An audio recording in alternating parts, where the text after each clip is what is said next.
pour le consommateur et pour les industries agroalimentaires. Trêve d'introduction, maintenant passons aux choses sérieuses et je passe la main à Guillaume Ardillon de Numalim qui sera co-animateur à côté de Christophe Palouat-Besset d'Exeis Conseil. Merci pour votre attention et bonne vision. Bonsoir à tous et à toutes et bienvenue à ceux qui sont dans la salle et à ceux qui sont en ligne. Donc c'est avec plaisir que j'ai répondu à cette sollicitation d'Exeis Conseil que de venir exprimer, faire comprendre en quoi aujourd'hui l'intérêt de maîtriser ces données alimentaires et de ces produits alimentaires était important pour l'ensemble du secteur agro-industriel, de la fourche à la fourchette, et comment ça se déclinait aujourd'hui dans les entreprises et comment ça se déclinait sur les produits et tout au long de la chaîne de valeur. Cette évolution du produit, cette révolution autour de l'information produit, elle date pas d'hier, elle remonte maintenant à quelques années. On a vu arriver des scores, on a vu arriver des applications et on en parlait même en préparation de cette table ronde. Ça date bien avant Yuka et bien avant le Nutri-Score. Il y avait d'autres applications qui existaient, qui montraient un certain nombre de choses sur l'alimentaire. Cet enjeu autour de la donnée alimentaire a été complètement chamboulé par l'arrivée, entre autres, de la crise sanitaire, où aujourd'hui, avant même de consommer le produit, on consomme sa donnée produit. On a transformé nos habitudes de consommation, on achète le produit maintenant beaucoup plus en drive, en e-commerce. Le e-commerce alimentaire se développe, et donc c'est un enjeu extrêmement important que de maîtriser ces données alimentaires. Le nouveau président de l'ANIA, d'ailleurs, en parlait la semaine dernière lors de sa conférence de presse.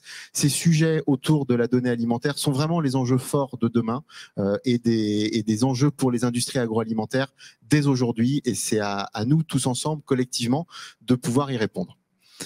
Alors, cette évolution autour de cette révolution alimentaire et de la donnée alimentaire, comment elle se traduit? On disait qu'elle venait pas d'aujourd'hui. Le monde alimentaire a été frappé par un certain nombre de scandales où on voit bien qu'il est difficile de rattraper des produits, difficile de savoir précisément où sont nos produits. Il y a eu des scandales de triche où on ne comprenait plus ce qu'il y avait dans les produits. Je pense entre autres à ce qui s'est passé sur les problématiques avec la viande de cheval dans les lasagnes à la place du bœuf. Donc on voit bien qu'on a des problèmes importants sur la maîtrise de cette information produit et de bout en bout de la chaîne alimentaire. Donc c'est vraiment extrêmement important que de comprendre ça et que d'avoir ça dans le périmètre de cette question qu'on va se poser aujourd'hui. Comment la donnée alimentaire, comment les données alimentaires peuvent venir répondre au mieux à ces problématiques et venir informer au mieux le consommateur. Pour partir du début, on va partir du consommateur et puis on va revenir après vers les industriels. On va partir d'un premier enjeu. Pourquoi aujourd'hui le consommateur demande de l'information? Pourquoi aujourd'hui le consommateur veut en savoir plus sur les produits? C'est tout ça qu'on va essayer de décliner aujourd'hui dans cette table ronde et puis de voir comment les industriels y répondent. Christophe, en premier lieu, je te passe la parole. Ouais, alors peut-être pour nous permettre d'aborder le sujet, on va laisser nos interlocuteurs présents sur place se présenter. Alors, on a Julien Doyen, Maximilien Rouer, Célinia Avignon et Dominique Launay. Peut-être, en quelques mots, pourriez-vous présenter vos activités et le lien avec le sujet? Je commence, ok. Bonjour à tous, merci de m'avoir convié à cette table ronde. Donc moi, je suis Julien Doyen, je suis le cofondateur de Deux Démarches, une application conso qui s'appelle Allergobox, qui s'adresse aux patients allergiques alimentaires, et une plateforme de fiabilisation, d'enrichissement automatisé des données qui s'appelle ConsoTrust, qui propose aussi d'autres services. Les deux étant un petit peu liés, puisque en lançant Allergobox en 2014, on s'est rendu compte qu'il y avait énormément d'erreurs dans les informations allergènes fournies par les industriels, par les marques. Et donc, c'est dans ce cadre-là qu'on a dû développer des capacités de fiabilisation pour pouvoir opérer une application qui s'adresse à une population à risque, si on parle d'allergiques alimentaires. Donc voilà un petit peu le cheminement qui nous a conduit sur cette plateforme ConsoTrust. Bonjour à tous, bonjour à toutes. Donc la note globale, c'est une initiative singulière et originale qui a commencé en 2017, dont l'objectif était de structurer de la fourche à la fourchette les indicateurs, de standardiser les indicateurs de la transparence des aliments. Donc, dit de manière un peu plus prosaïque, c'est une note produit multicritère, multimaillon, et du coup de proposer une alternative au prix dans le choix du consommateur. Voilà, aujourd'hui, le seul indicateur multicritère, multimaillon dans un magasin, c'est le prix. Et du coup, c'est souvent le prix qui l'emporte dans le choix du consommateur plutôt que la qualité ou autre. Et on s'est dit, il faut un indicateur complémentaire qui permette de valoriser les bonnes pratiques des filières de l'agriculteur au distributeur. Et donc ça, c'est la note globale. Et donc ici, avec vous, je témoignerai de cette expérience unique d'avoir animé à peu près 300 groupes de travail depuis un peu plus de 4 ans sur cette thématique de construction. Bonjour, c'est Ina Avignon de Solina. Solina est une entreprise agroalimentaire qui conçoit des solutions d'ingrédients sur mesure pour ses clients du service du secteur agroalimentaire, boucherie, charcuterie et également de la nutrition. On conçoit des solutions sur mesure. Quelques chiffres, Solina gère à peu près plus de 10 000 matières premières différentes. On est présent sur 27 sites en Europe et en Amérique du Nord. On a à peu près 18 000 clients différents. C'est un gros portefeuille. Et donc, on s'intéresse beaucoup justement à cette construction et à cette gestion de la data pour répondre au mieux à nos clients. Bonjour, Dominique Launay, moi je suis délégué général de l'IGERIA. L'IGERIA, c'est l'association régionale des entreprises alimentaires en Pays de la Loire.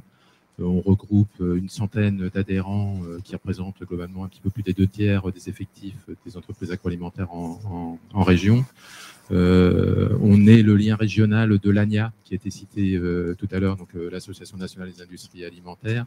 Et on a 4 missions principales qui sont de représenter, défendre les intérêts de nos adhérents auprès des pouvoirs publics, de fédérer, mettre en réseau nos membres, et ça se traduit en particulier par l'animation de commissions et groupes de travail thématiques. On a lancé en 2018 une commission dédiée au sujet de ce soir, donc au digital collaboratif. Une troisième mission qui est plus récente, qui est d'offrir un espace de réflexion et d'échange à nos adhérents sur les questions de stratégie et de prospective. Et puis enfin, une mission d'accompagnement individuel et collectif de nos adhérents dans le cadre de leurs projets d'évolution et de développement. Merci beaucoup pour cette présentation et cette introduction. Alors, on va tout de suite rentrer dans le vif du sujet. Je disais qu'on allait partir du consommateur. Le consommateur a évolué ces dernières années. Le consommateur a évolué dans pas mal de dimensions. Aujourd'hui, et je vais m'adresser peut-être d'abord à Maximilien ou Julien, puisque vous voyez les consommateurs de manière peut-être un petit peu plus directe que Célina ou Dominique. Quel constat aujourd'hui peut-on dresser à l'égard du consommateur? Quelles sont ses exigences? Comment a-t-il évolué? Et quel est ce nouveau consommateur que l'on a aujourd'hui en face de nous? En ce qui me concerne, je dirais que le nouveau consommateur, il est multi-zone d'intérêt. Pendant très longtemps, c'était quand même la nutrition, principalement. On l'a vu avec le Nutri-Score. Le UK a décollé aussi sur une note nutritionnelle. Et là, depuis quelques années, les zones d'intérêt sont multiples. Il y a le Made in France qui arrive aussi dans l'alimentaire. On fait attention aux origines d'ingrédients, on fait attention au label de production, label de filière également. Il y a les notions environnementales incontournables. Bon, on a un bon exemple en ce moment avec l'EcoScore. Il y a toute l'action de la note globale aussi sur le sujet dont Maximilien vous parlera. Il y a le bien-être animal, il y a énormément de nouvelles dimensions qui hier n'étaient pas forcément, enfin il y a quelques temps sur un e-commerce, un produit c'était une liste d'ingrédients, des valeurs nutritionnelles, marque un prix quoi. Là on voit, vous voyez, maintenant apparaître sur les fiches produits beaucoup plus d'informations. Donc je dirais voilà, on est passé il y a quelques années d'un sujet principalement autour de la nutrition et de l'information réglementaire, voilà, les allergènes, à une information plus B2C, vraiment, sur les qualités des produits, mais sur de multiples composantes, origine, environnement, bien-être animal. Alors, emballage, très important aussi. Emballage. Ces composants ou autres, on va les retrouver dans, je sais pas, dans des scores, dans des notes, on le voit bien au quotidien. Comment ça se matérialise aujourd'hui? Je dirais, pour rebondir, effectivement, on bascule d'un monde où le produit était unique et on demandait aux consommateurs de se conformer à ce produit unique. Finalement, on va basculer avec le digital à un produit pour chacun. non pas tant la composition qui changerait de manière extraordinaire, mais en termes de valeur et en termes de valeur embarquée notamment. Comme disait Julien, quel est le contenu en termes de bien-être animal, en termes d'origine, en termes d'environnement, en termes de juste rémunération, etc., etc. Et tout ça, en fait, ça ne se mesure pas en protéines, lipides ou glucides. Vous pouvez prendre votre produit et le passer à l'électrophorèse ou à l'ultra-centrifugation, ça ne dira rien sur la juste rémunération. Donc c'est là où, je vais dire un gros mot, mais la data intervient. C'est-à-dire que puisque le produit, une fois que vous l'avez en bouche ou en main, ne vous informe absolument pas sur ces nouveaux critères, eh bien, les filières alimentaires, en tout cas les acteurs de l'alimentaire, doivent basculer dans un nouveau monde qui n'est pas natif, hein, c'est le monde de la data. Et comment donc on va, un peu comme un saumon qui remonte le courant, comment on va faire remonter le courant aux data de telle sorte que celle-ci arrive jusqu'au consommateur. Et ça, c'est pas du tout natif, c'est pas du tout spontané, c'est pas du tout intuitif pour une entreprise de l'agroalimentaire qui, je le rappelle, l'entreprise agroalimentaire, à quelques exceptions près, ce sont des centimiers. Hein, c'est ce qu'on m'a appris chez Terrena. Hein, un vendeur de produits alimentaires, c'est un centimier. Et quand vous travaillez en tant que centimier, changer de métier ou en tout cas l'enrichir avec la data, c'est pas spontané. Voilà, donc il y a une vraie rupture, d'où les erreurs de data soulignées par Julien tout à l'heure. Alors, ce besoin-là, est-ce qu'aujourd'hui, on le ressent partout, tous les acteurs, seulement certaines niches dans la consommation, ou bien est-ce que c'est quelque chose de peut-être un petit peu plus général? Est-ce que ces sujets, vous les voyez sur tous vos acteurs, sur vos clients peut-être aussi, Célina? On les rencontre justement de plus en plus, notamment après la crise sanitaire du Covid. Justement, par exemple, beaucoup plus de local, beaucoup plus d'importance aux origines des produits, mise en avant d'AOP, différentes choses, mais également sur justement, on fait sur l'origine de nos produits, comment ils sont produits, ou d'où ils proviennent. On a de plus en plus d'émergence de ces thématiques-là, avec justement, on est prêt à mettre un peu plus cher pour ces qualités et cette mise en avant de ces produits. Et pour aller dans le sens de Célina, on a aujourd'hui un vrai sujet qui est, on va mettre les pieds dans le plat, qui est réglementaire. Voilà, c'est-à-dire qu'il y a le consommateur qui pousse, mais il y a aussi l'État qui pousse, la Commission européenne qui pousse. Alors peut-être que ça vous dira rien, mais il y a un acronyme qui s'appelle AGEC, donc c'est la loi AGEC pour lutte contre le gaspillage et l'économie circulaire, qui a commencé à mettre en place un processus d'expérimentation sur l'affichage environnemental. Et par-dessus, c'est créé la loi climat et résilience avec un article 2 qui va imposer l'affichage environnemental sur les produits. Voilà, alors il y a des périodes d'expérimentation, peu importe, on ne rentre pas dans le détail, mais rien qu'au niveau français, ça n'existait pas, ça n'a jamais existé. Et boum, on a 2 lois qui nous tombent dessus et qui vont nous demander des comptes sur le produit. Et en plus de ça, dans le jeu de poupée russe, on a la Commission européenne dans un programme qui s'appelle le Green Deal en bon français et un projet qui s'appelle Farm to Fork, donc la fourche à la fourchette, qui nous dit attention les amis, on va vous proposer des guidelines, donc des lignes directrices d'affichage environnemental, social et nutritionnel en 2023. Voilà. Donc, le consommateur, grâce aux réseaux sociaux, à cause des réseaux sociaux, je ne rentre pas dans le débat, devient de plus en plus sensible et alerte et inquisiteur sur ces sujets. Et qui ne dit mot devient suspect.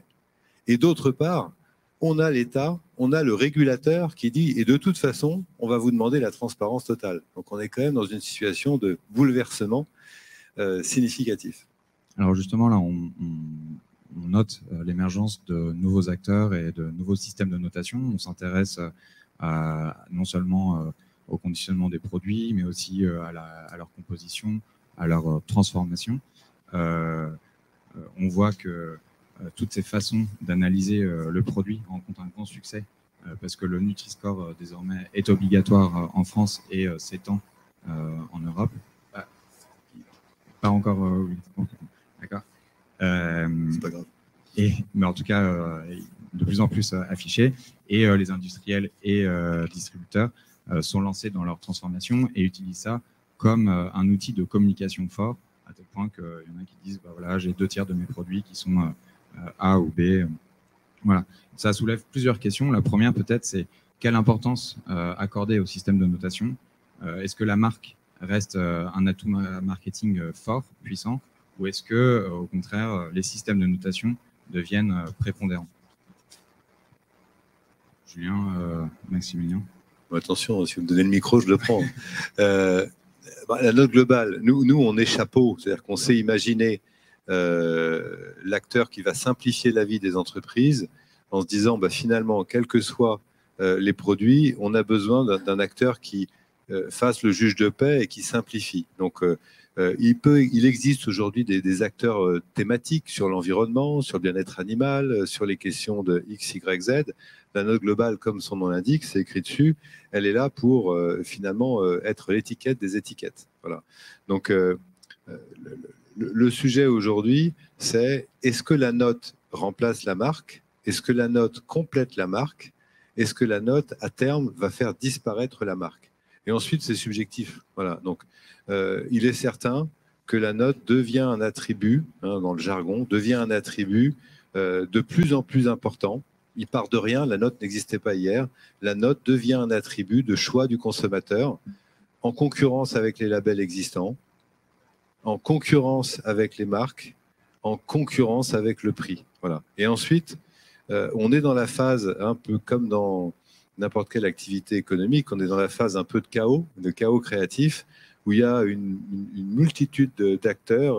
Il y a 20 projets, par exemple, qui ont été déposés auprès du ministère de l'Environnement dans le cadre de cette expérimentation pour un affichage environnemental. Donc, il y a un foisonnement d'initiatives. L'idée, dans l'intérêt des filières, dans l'intérêt des entreprises, c'est évidemment de garder le meilleur de tout ça pour simplifier la vie des entreprises. Mais on n'en est pas là. Là, on est un peu dans le chaos créatif. Oui, nous, ce qu'on voit aussi chez nos clients, c'est la nécessité, de par justement la pluralité de systèmes de notation, de faire des choix. Parce qu'on peut pas... faut choisir ses combats, en fait. On a des systèmes de notation. Alors, sur la nutrition, c'est enfin, c'est plus mature que sur la partie environnementale parce qu'on a accès aux données, même s'il y a des erreurs de manière plus facilitée, plus ancienne, qu'on a plus de recul là-dessus. Vous avez des systèmes de notation qui ne parlent que de nutrition, qui donnent des choses assez divergentes. Donc déjà, quand on est une entreprise, sur quoi je me base pour tenir compte de ces scores, améliorer mes produits, peut-être donner des consignes à ma R&D pour concevoir les produits. Il y a déjà un choix à faire. Et en général, qui suit, c'est le choix du public, quoi. Donc, en général, il regarde, la force d'un score, c'est la force de la communauté sur laquelle il a une influence. Donc là, je fais mon regard, c'est pour ça que Yuka a quand même un angle d'analyse très, très important aujourd'hui pour les entreprises, quoi. Merci. Et côté industrie, est-ce que vous sentez déjà des répercussions en B2B par rapport à ces exigences consommateurs? Oui, depuis quelques années, on voit justement de plus en plus de demandes de nos clients sur des reformulations, des retravails, sachant que c'est pas juste simple d'améliorer un score nutritionnel sur des produits alimentaires, par exemple, ou pour Yuka de la suppression d'additifs.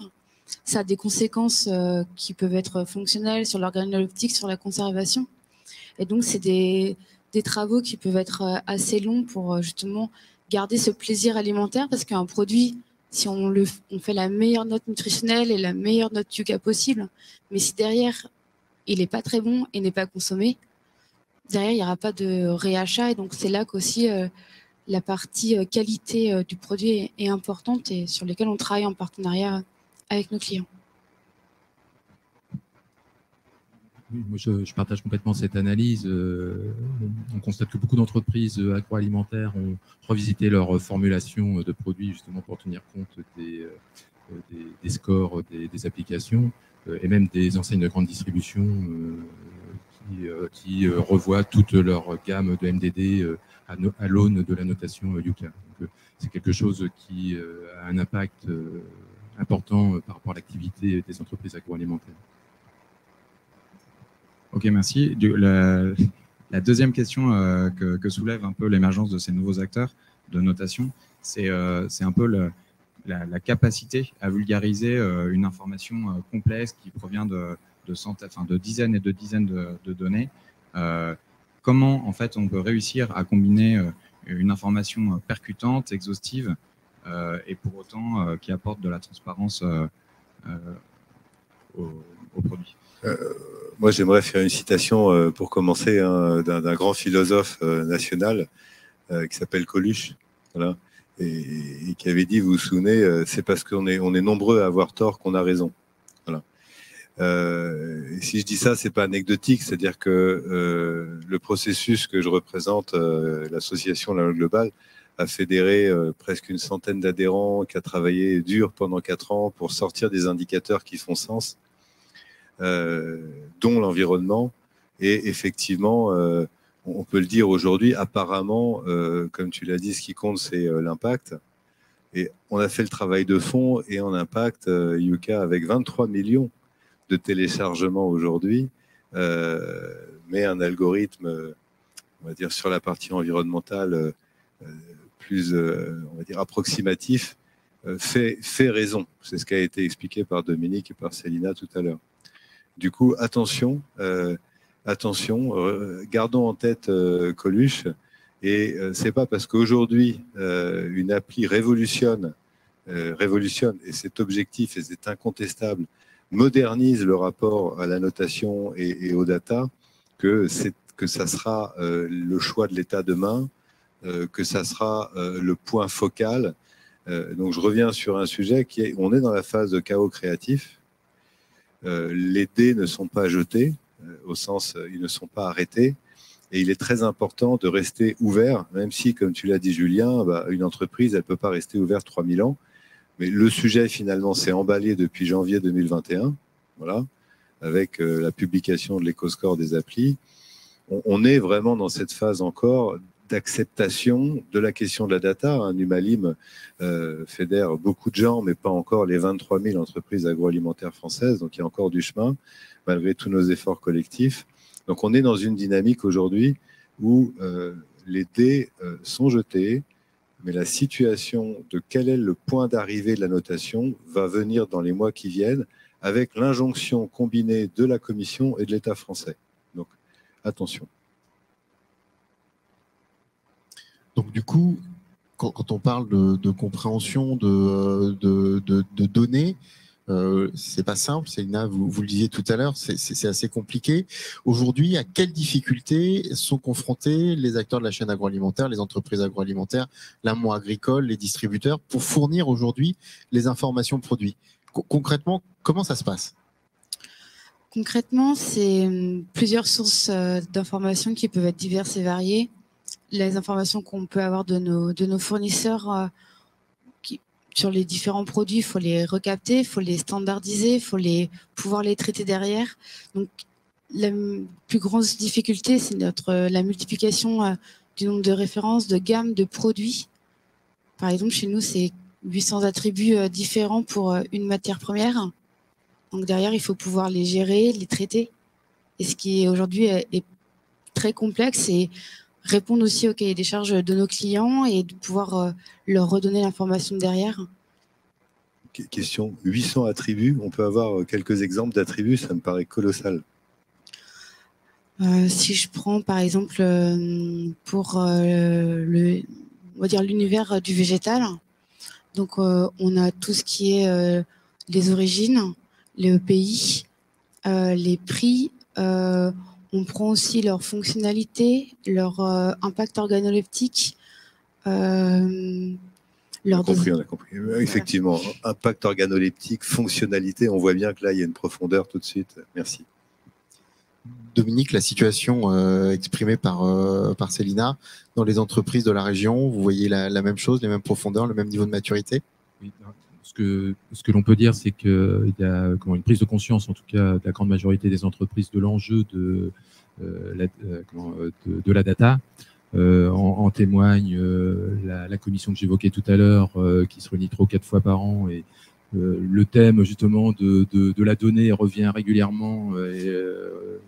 On fait intervenir des partenaires, j'en ai vu dans la salle, pour ne pas les citer, comme Kindu par exemple.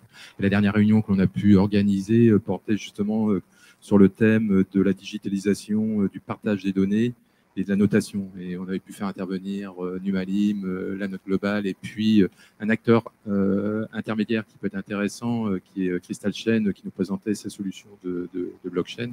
Donc ça, c'est, je dirais, la prise de conscience générale. Par contre, les retours que je peux avoir, c'est qu'il y a une situation paradoxale. Puisqu'on peut s'attendre à ce que la digitalisation serve à simplifier les choses, et c'est pas ce qui remonte dans les entreprises. Et beaucoup d'entreprises ont le sentiment de passer de plus en plus de temps, de mobiliser de plus en plus de ressources à gérer la donnée au détriment d'autres fonctions prioritaires comme la R&D. Donc ça, je pense que c'est quelque chose sur lequel il faut que l'on regarde de plus près. Et puis il y a un certain nombre de freins dans les entreprises, des freins en termes de compétences internes, parce que toutes les entreprises ne sont pas structurées forcément pour ce type de travail. Des freins aussi en termes de capacité d'investissement. Lors du Covid, en collaboration avec l'ANIA, on avait organisé plusieurs enquêtes auprès des entreprises agroalimentaires au niveau national et au niveau régional. Au niveau régional, ce qui était ressorti, c'est que 80% des entreprises qui avaient répondu considéraient qu'elles devaient augmenter leur investissement dans le domaine numérique de 30% par an. Et puis, l'ANIA avait évalué l'investissement au niveau national à 3 milliards d'euros sur ce sujet-là. Donc, c'est quelque chose d'important. Parmi les autres freins qui peuvent remonter, il y a tout ce qui va concerner je ne sais jamais si c'est là ou le RGPD. Il y a les questions aussi de cybersécurité, je pense qu'il ne faut pas ignorer. Et puis, j'anticipe peut-être par rapport à ce qui va se dire par la suite, l'aspect concurrentiel aussi, la sensibilité des données, leur confidentialité, sachant que dans le secteur agroalimentaire, la propriété industrielle est peu présente, il y a très peu de brevets. Et juste peut-être préciser que ce n'est pas forcément qu'une question de taille, parce que j'ai l'exemple d'une petite entreprise dans le domaine de la volaille qui avait fait le choix d'investir lourdement dans de la RFID pour avoir une traçabilité très très pointue, et ça lui a permis de se différencier par rapport à certains leaders du secteur auprès de la grande distrie. Voilà ce que je pouvais dire. Alors, merci Dominique. Un point important qui était cité, c'était justement ce manque de temps, cette nécessité de ressaisir. Aujourd'hui, les technologies existent, peuvent faciliter des choses. Est-ce que autour de cette table aujourd'hui, des solutions émergent ou des principes existent? Je sais pas, je pense à Célina ou Julien peut-être sur des réponses que vous pourriez avoir. C'est des travaux qu'on a commencé à aborder depuis à peu près plus de 3 ans via des projets collaboratifs ou des travails avec différentes sociétés justement sur comment s'outiller le mieux possible pour aborder et automatiser au maximum toutes ces tâches pour justement éviter les erreurs humaines, éviter les erreurs de traitement. Et justement, on essaye à notre niveau justement pour un moment de faire les bons choix pour faire les bons investissements et structurer au mieux notre donnée pour justement après automatiser au mieux. Mais c'est vrai que ça demande beaucoup plus de temps aujourd'hui sur les développements produits.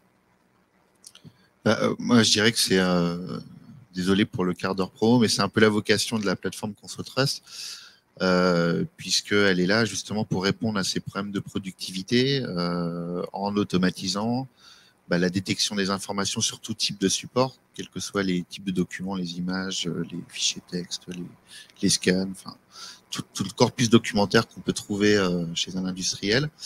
Donc des gains en productivité énormes. Si on prend un exemple, là, il y a des démarches en cours d'époque, donc des tests sur l'EcoScore qui sont faits sur quelques dizaines de références parce que l'EcoScore est très exigeant en termes d'information. Et en gros, il faut tout saisir. C'est ce qui est proposé aux industriels. Il faut saisir toutes les informations. Là, nous, on va pouvoir automatiquement extraire toutes les informations. Et donc, ça nous permet de scorer, par exemple, les milliers de références de MDD. Puisque s'il y avait cette nécessité de tout saisir pour une MDD, et même pour des acteurs de bien plus petite taille, c'est un frein rédhibitoire.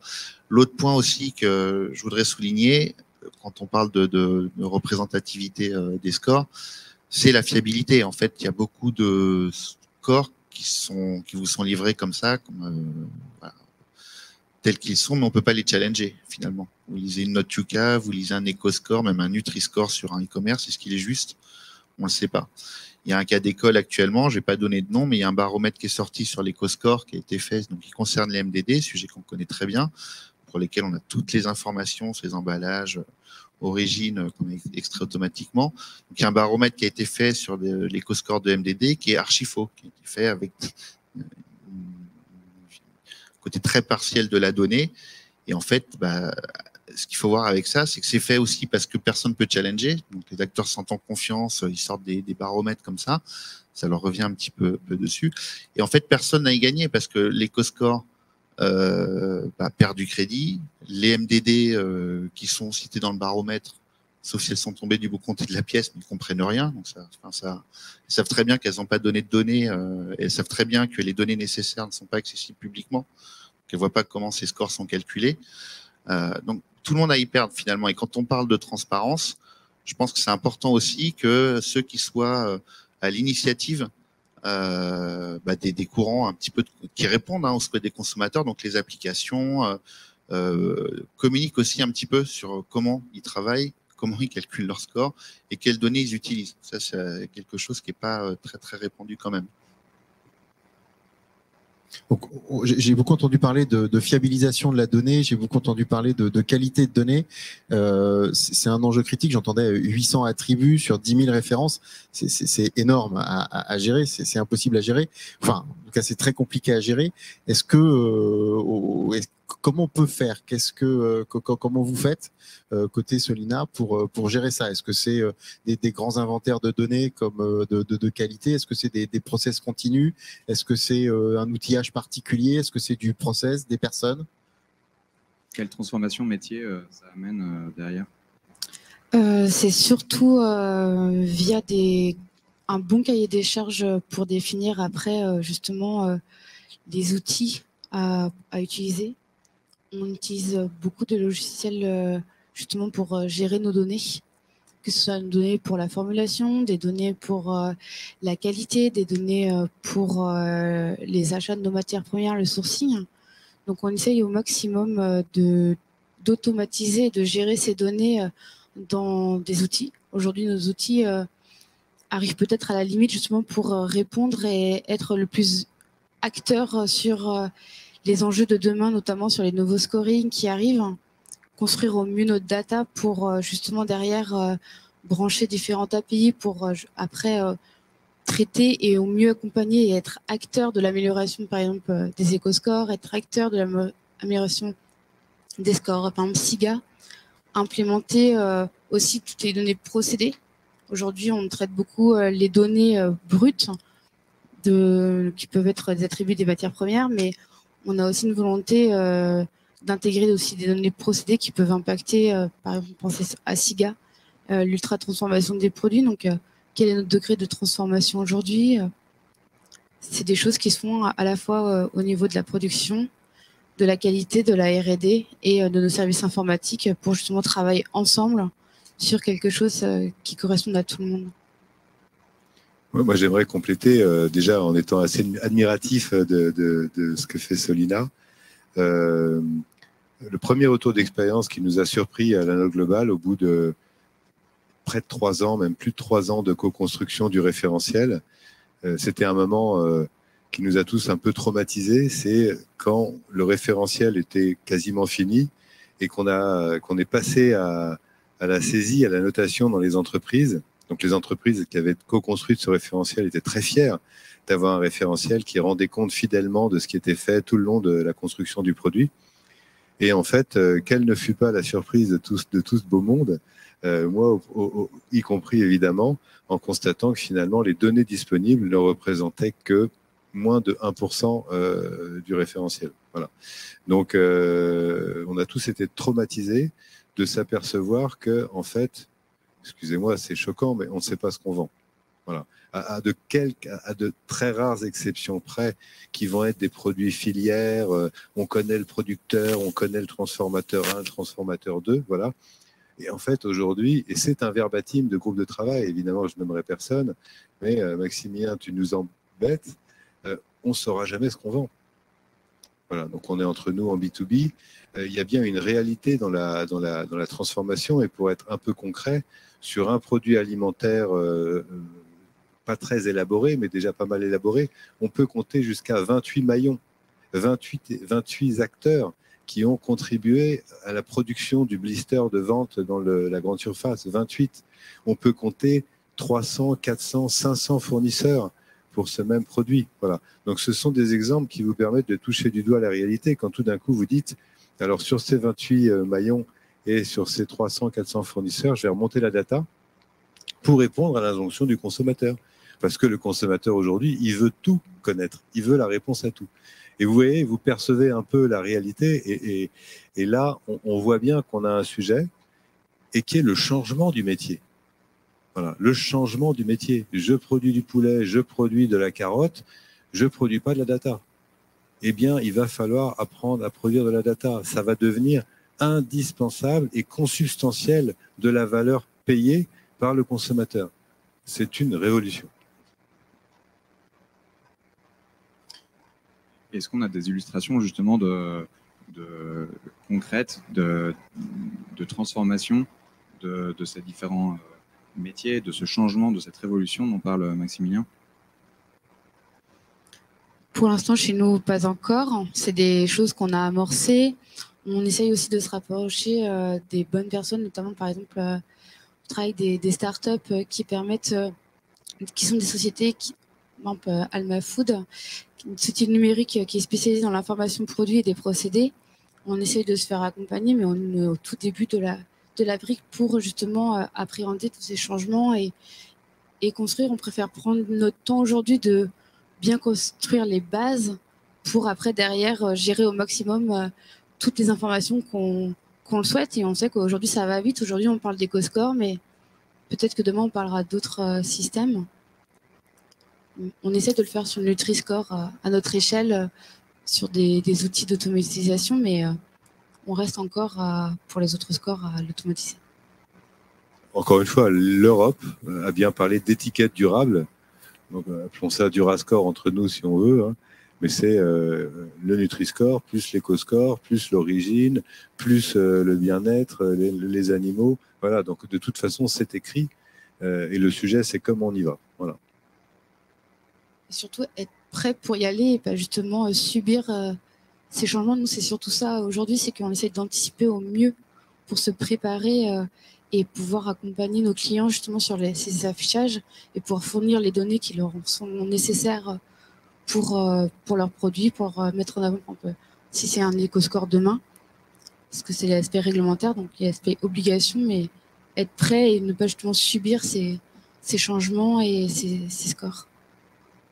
Ok, merci beaucoup pour toutes ces précisions. J'ai l'impression qu'on a bien détouré là toutes les problématiques techniques et métiers que pose en fait ce sujet de la gestion de l'information. J'aimerais bien revenir tout à l'heure sur ce que vous disiez, Dominique, à propos de la RGPD. Est-ce que finalement il n'y a pas une problématique d'une autre nature qui serait la transparence en fait donnée aux utilisateurs, qui viendrait impacter en fait l'avantage compétitif qu'auraient certains industriels?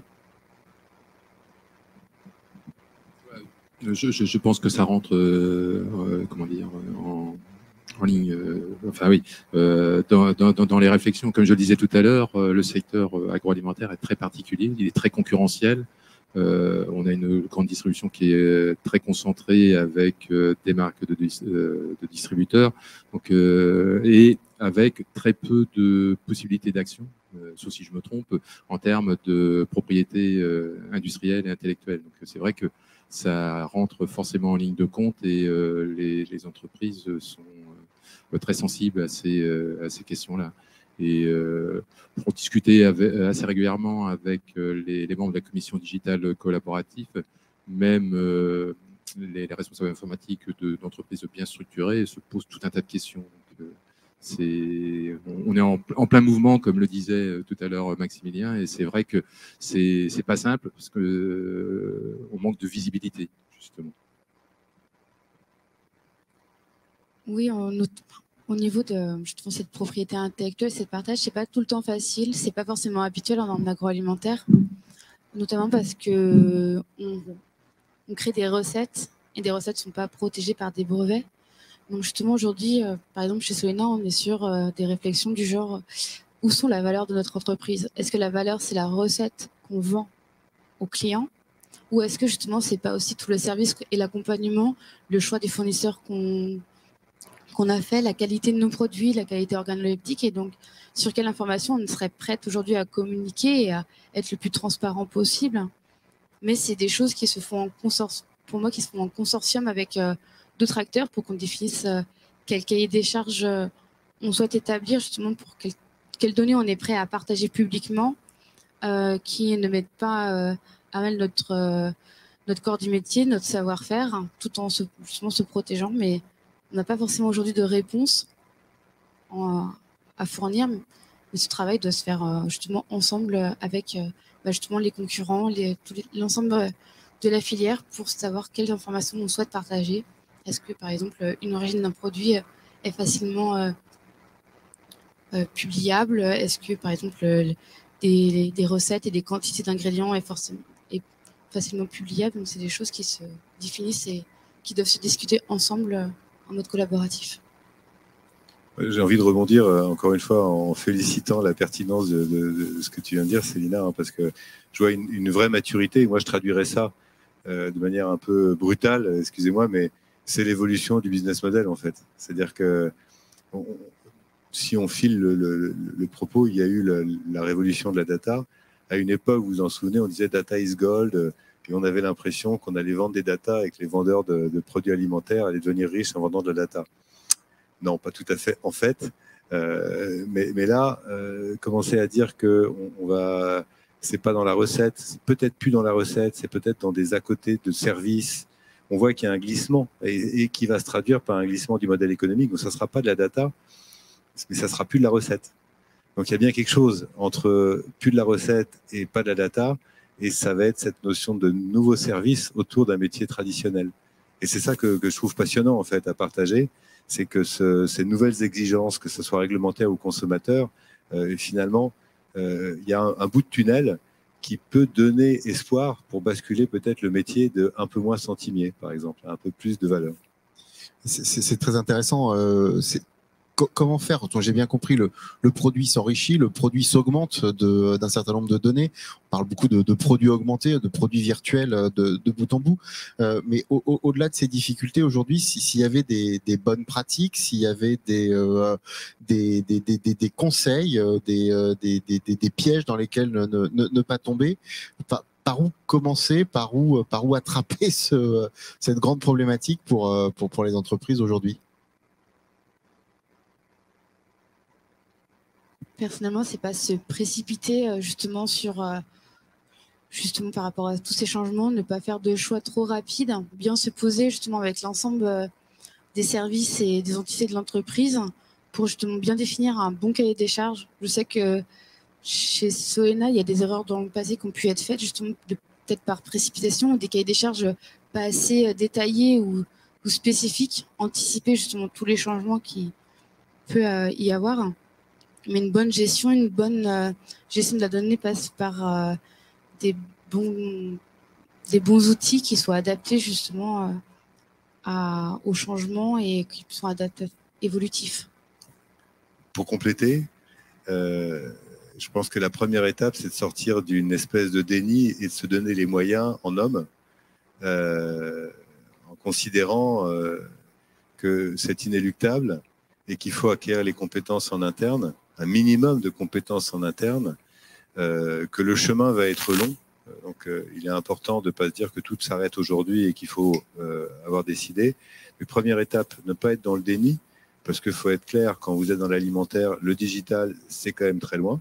Donc, a priori, vous avez tendance à le mettre de côté en disant, tiens, toi, tu vas t'en occuper, mais c'est pas avant.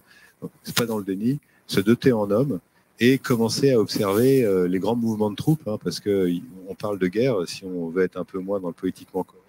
On parle de guerre économique à travers la data et les flux d'informations et la valeur portée par ces flux d'informations. Et donc, combien de divisions? Il y a un sujet de maturité interne, de structuration de maturité, de faire partie, comme Célina le disait, des groupes, des collectifs, et on est un certain nombre autour de la table, pour mutualiser les coûts, parce que l'acquisition de compétences, ça prend du temps, ça coûte de l'argent, Et il se trouve aujourd'hui qu'il y a quand même une maturité du marché émergente et qu'il y a pas mal de retours d'expérience qui peuvent être partagés. Donc, ne pas rester dans son coin en se disant, si ça se trouve, on va éviter de payer quoi que ce soit. Et, non, non. Participer, co-construire, apprendre des initiatives existantes, parce que, j'en mets mes mains à couper, hein, on va surtout être surpris par la vitesse de mise en place de ces sujets, plus que par leur lenteur. Julien, un complément peut-être? Moi, je ne vais pas forcément être très objectif parce que en tant qu'éditeur de solutions, la bonne pratique que je recommande, c'est forcément d'utiliser ConsoTrust. Oui, je dirais globalement, il faut, au-delà de ConsoTrust, il faut aussi, je pense, intégrer dans la solution les technologies, l'intelligence artificielle, qui est la clé pour répondre à des systèmes de notation qui seront exhaustifs et exigeants. Là, on le voit aujourd'hui, hein, je ne vais pas parler de fuite en avant, mais les nouveaux systèmes de notation sont beaucoup plus exigeants que le Nutri-Score ou même la note nutritionnelle de Yuka qui manipule des notions. Les valeurs nutritionnelles, c'est un truc bien maîtrisé quand même depuis un moment, alors que maintenant, on a besoin d'infos qui ne sont pas sur le pack. Donc, il faut se connecter à des référentiels multiples, il faut les fiabiliser, il faut aller chercher l'info le plus possible automatiquement quand c'est possible, pour rendre les choses possibles. Dominique? Je n'avais pas forcément beaucoup de choses à rajouter. Je pense que tout a été dit par rapport à la question. Enfin, si, ce que je peux peut-être préciser, c'est que les industriels sont très réceptifs, on va dire, à des démarches collectives. Il y a un certain nombre autour de la table qui associent les parties prenantes. Je pense que ça, c'est essentiel aussi dans le succès des démarches.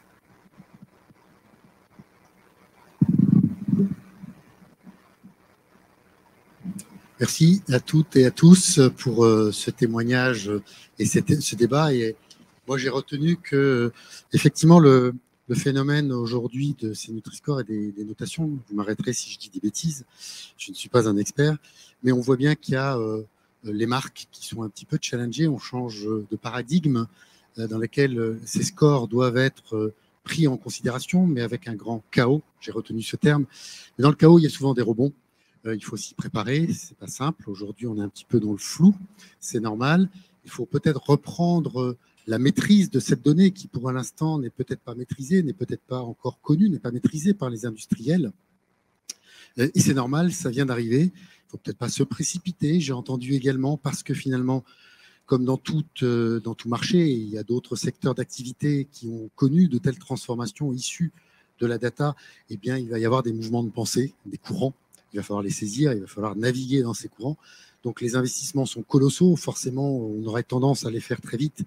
Il faut les faire parce qu'il ne faut pas être à la traîne, mais il ne faut pas non plus être trop en anticipation parce qu'il va falloir les rentabiliser. Voilà, moi, j'ai retenu en tout cas que les industries sont prêtes, sont conscientes de la nécessité de gérer ces données pour asseoir leur marque et non pour concurrencer leur marque et reprendre la maîtrise finalement de leurs produits augmentés de toutes ces données, de tous ces services.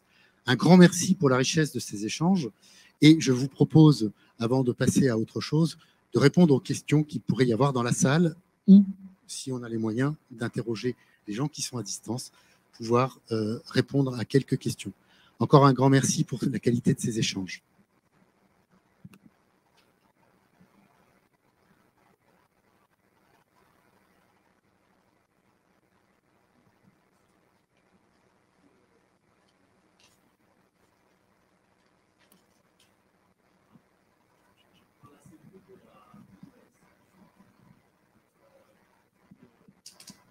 Qui, à mon sens, donc je parlais du fait qu'on parle assez peu du monde de la distribution, qui, à mon sens, ne semble pas prendre la mesure de l'importance de ces thématiques-là. Est-ce que vous pourriez un peu échanger nous éclairer sur le sujet? Alors, moi, je dirais, ce qu'on voit, nous, à notre niveau, il y a quand même un début de prise de conscience, mais il se pose un peu les mêmes questions que tout le monde. C'est-à-dire, si je veux, en tant que distributeur sur un e-commerce, afficher de l'information, laquelle je prends. Mais il y a quand même de l'intérêt. Il y a des distributeurs aujourd'hui, comme Carrefour, qui demandent de l'information B2C.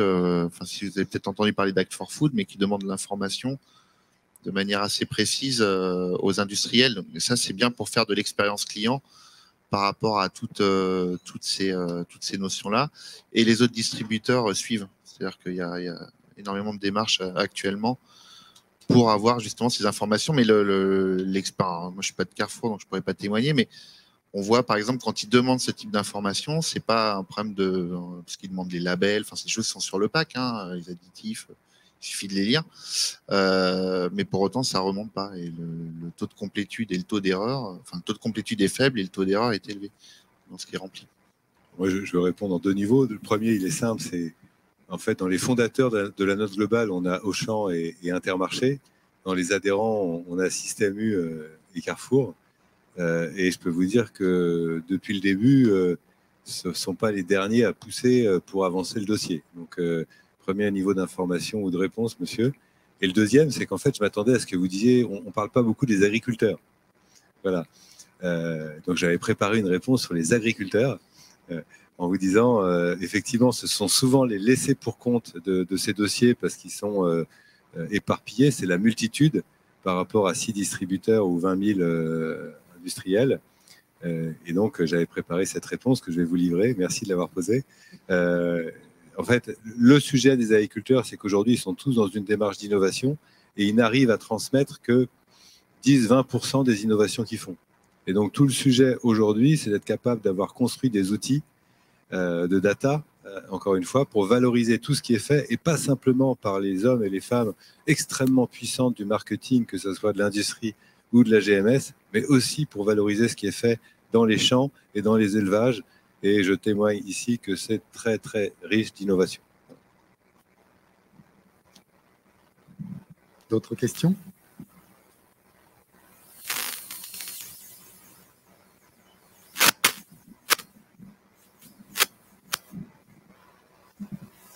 Je me demandais si on avait déjà constaté des évolutions de consommation, en tout cas de vente chez les industriels par rapport au fait d'avoir mis en place ce Nutri-Score, cet EcoScore.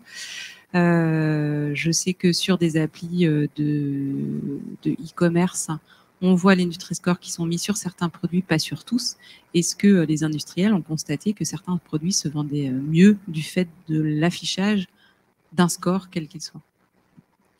En termes de volume, je pourrais pas vous répondre forcément parce que j'ai pas forcément les chiffres en tête, hein, mais je sais que nous, au niveau de nouveaux produits d'innovation, on a beaucoup plus de demandes de nos clients d'innovation sur par exemple, Nutri-Score A et B que sur d'autres. Donc, on a vraiment des demandes sur des lettres pour justement répondre au marché. Donc, je suppose, et pas sûr, mais ça dépend aussi des catégories de produits. Si on prend par exemple des produits plaisir, des chips par exemple, on va pas.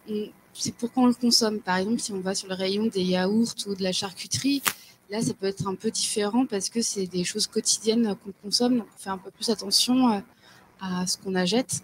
Et donc là, on peut voir des répercussions entre plusieurs concurrents qui ont des notes différentes. On préférerait plutôt une note B que C, par exemple. Si je peux juste compléter la réponse, finalement, on a peu de retours là-dessus. Ça commence un petit peu avec le Nutri-Score, mais justement parce qu'il y a peu de données, en fait, globales. Et donc, on en est dans les premiers usages à pouvoir merger des attributs produits, corréler des attributs produits, y compris des attributs fins, d'origine, d'éco-score, Nutri-Score, avec des informations de panélistes, des données de vente. Et ça, c'est des services, nous, chez ConsoTrust, qu'on est en train de lancer. Donc, finalement, il y a peu de réponses sur quel est l'impact de chaque score, des différents labels sur les ventes, sachant que c'est des analyses complexes parce qu'il peut y avoir des biais. Enfin, voilà. Mais donc, on en est un petit peu au début et les réponses, là, vont arriver dans les mois qui viennent, les premiers éléments de réponse. Ouais. Je vais compléter le fait que tu es complété. En fait, il ne faut pas oublier que la question implicitement pose la question de la reconnaissance de ces scores. Et donc, il y a l'inertie de la part de la société sur la valeur à associer à ces scores. Donc, en fait, je pense que la question est ultra pertinente, mais la réponse sera pertinente quand on aura un retour de notoriété de ces scores d'ici quelques années. Voilà. Là, on est vraiment dans l'acquisition, dans le fait de basculement de société. Donc, les questions sont nombreuses et pertinentes. Là, la réponse, elle viendra un peu plus tard. J'avais une autre question sur, justement, tout à l'heure, on entendait que la collecte de la data se faisait au détriment de la R&D. On entend aussi qu'aujourd'hui, vous faites que ça a un impact, cette donnée a un impact sur le choix des utilisateurs et des consommateurs. J'aimerais savoir si aujourd'hui la donnée a un impact dans votre recherche, c'est-à-dire qu'elle vous permet de produire un produit parce que vous avez la donnée avant et que vous pouvez analyser cette donnée et anticiper en fin de compte ces scores ou la production d'un produit grâce à la donnée. Aujourd'hui, dans le développement, oui, on connaît on collecte les données, on la traite, donc on est capable, si on veut justement, c'est un choix plutôt nutritionnel ou dans la globalité au niveau nutritionnel, on prend en compte ce Nutri-Score pour justement voir l'impact que ça peut avoir sur certaines recettes. Je ne sais pas si j'ai répondu à l'ensemble de la question. Justement, en analyse du produit, a posteriori, après avoir fait de la R&D, avoir fait un premier essai du produit. Ça se fait sur le même niveau au final parce que quand on fait une formulation, par exemple, sur un produit alimentaire, on prend en compte tous les éléments pour y arriver. Après, voilà, on a l'information produit, le cahier des charges, c'est par exemple sans allergènes.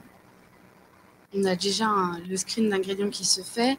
Puis après, si on veut un Nutri-Score, par exemple le B, le Nutri-Score B se fait à la formulation, il ne peut pas se faire avant sur la sélection. Je ne veux pas dire donnez-moi tous les ingrédients qui sont B aujourd'hui, parce que je vais m'affranchir par exemple de matières grasses végétales, mais selon la quantité que je mets, ça n'aura pas d'impact sur le produit. Donc c'est un multifacteur et c'est plutôt un système matriciel que d'entrée entrée A, entrée B, entrée C, au niveau de la data et des données. Si je prends l'exemple du Nutri-Score. Je ne sais pas si j'ai répondu à la question, pas du tout.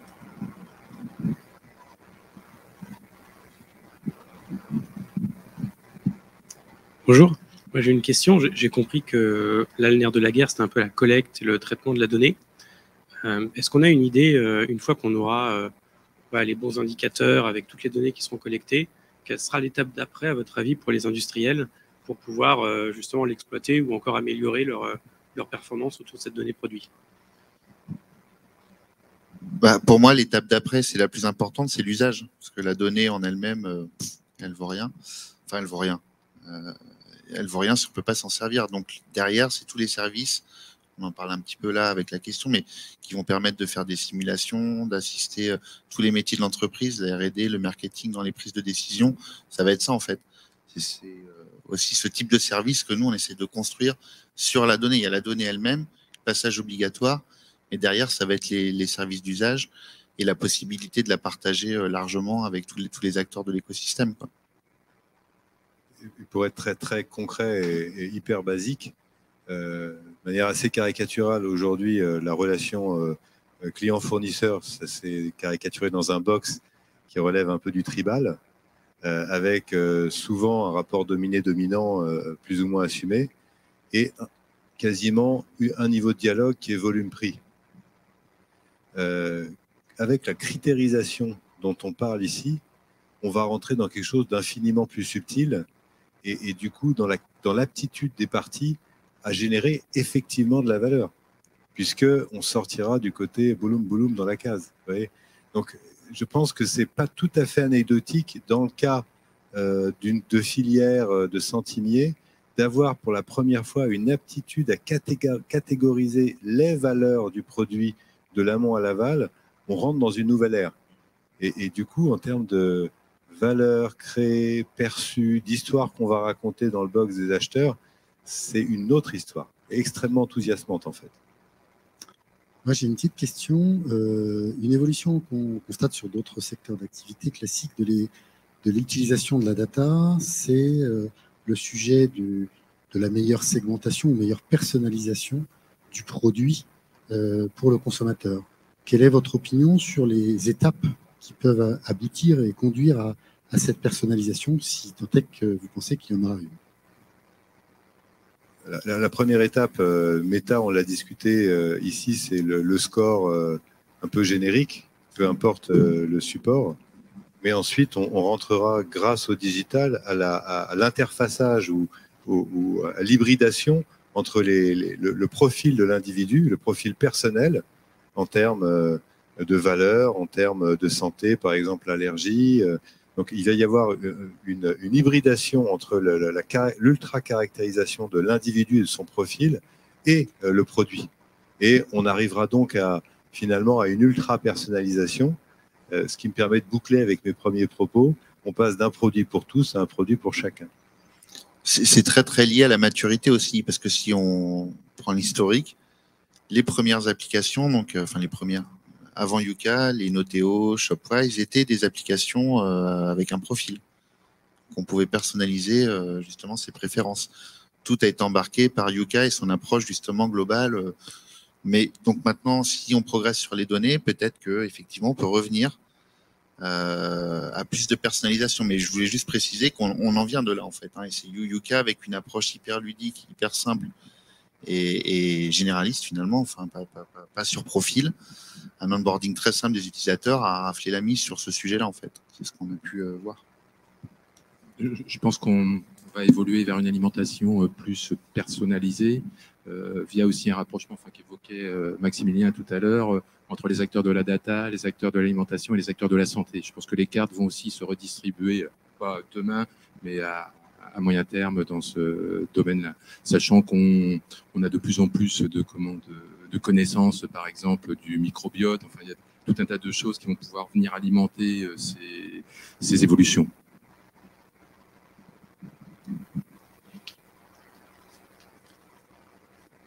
Je rebondis sur votre intervention. Est-ce que vous êtes en train de dire que l'alimentation de demain va être modifiée également par cette data?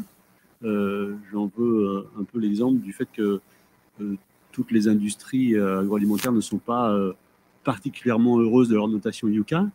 Donc, parce que ça met en lumière effectivement des faiblesses dans leur profil nutritionnel. Donc, est-ce que à terme, on va vers des catégories alimentaires qui vont peu à peu disparaître au profit de choses de valeurs plus intéressantes?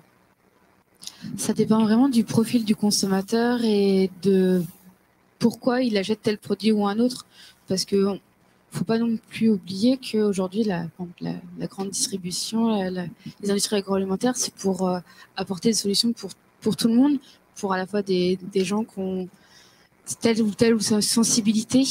Et aujourd'hui, on essaie de retravailler nos produits pour que ça soit les meilleurs possibles et changer certaines pratiques qui ont été ancrées avant pour justement, par exemple, si vous prenez au niveau nutritionnel, faire attention sur les choix de matières premières et tout. Mais ce qu'on a dit aussi, c'est aussi, par exemple, quel label on souhaite mettre en avant. Est-ce que, par exemple, la sensibilité sur une origine française, une sensibilité sur le nutritionnel, une sensibilité sur le prix. Il ne faut pas l'oublier aussi, c'est que le prix d'achat des produits alimentaires impacte beaucoup et on ne peut pas faire des produits de grande masse avec un Nutri-Score, par exemple, A, Yuka excellent, EcoScore super.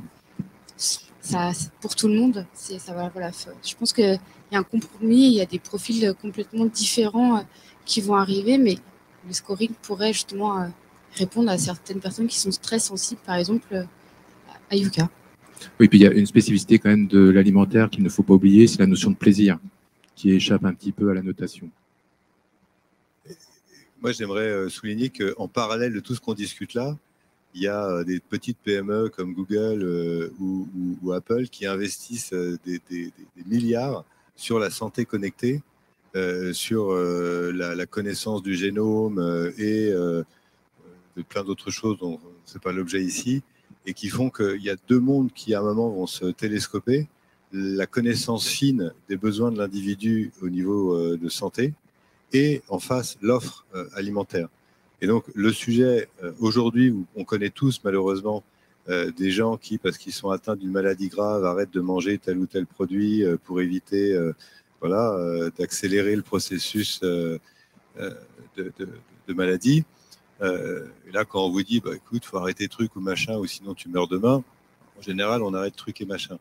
le monde dans lequel on va, c'est un monde où finalement ce diagnostic, plutôt que de se déclarer au niveau de la crise létale, on pourra l'identifier quand on aura 8 ans, quand on aura 12 ans, 14 ans, 16 ans. Et du coup, on aura une prescription de santé globale qui touchera évidemment l'alimentation. Ça n'exclut pas la consommation plaisir, les deux coexisteront, mais on aura bien un accès à ce qu'il faut manger et ce qu'il faut éviter à un âge beaucoup plus précoce de plus en plus. Et du coup, oui, il y aura un changement radical dans la relation alimentaire, puisqu'on est ce qu'on mange, notamment. Et après, ça peut être des choix justement de consommation. On sait qu'un produit est mauvais pour nous et on le consomme occasionnellement.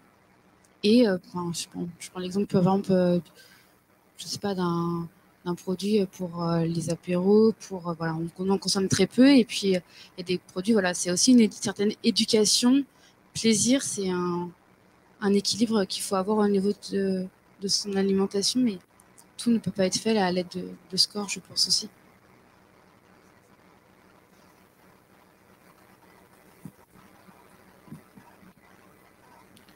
Donc, c'était le mot de la fin. Des scores qui révolutionnent le secteur de l'agroalimentaire, mais tout ne peut pas être fait avec des scores. Il faut aussi un peu de plaisir. Plaisir que je vous propose de partager pour ceux qui sont dans la salle autour d'un petit verre. Mais on essaiera de faire en sorte que le Nutri-Score du verre soit plutôt B et A. Merci beaucoup à tous pour votre participation. Merci à ceux qui nous ont suivis à distance. Et bonne soirée et bonne continuation.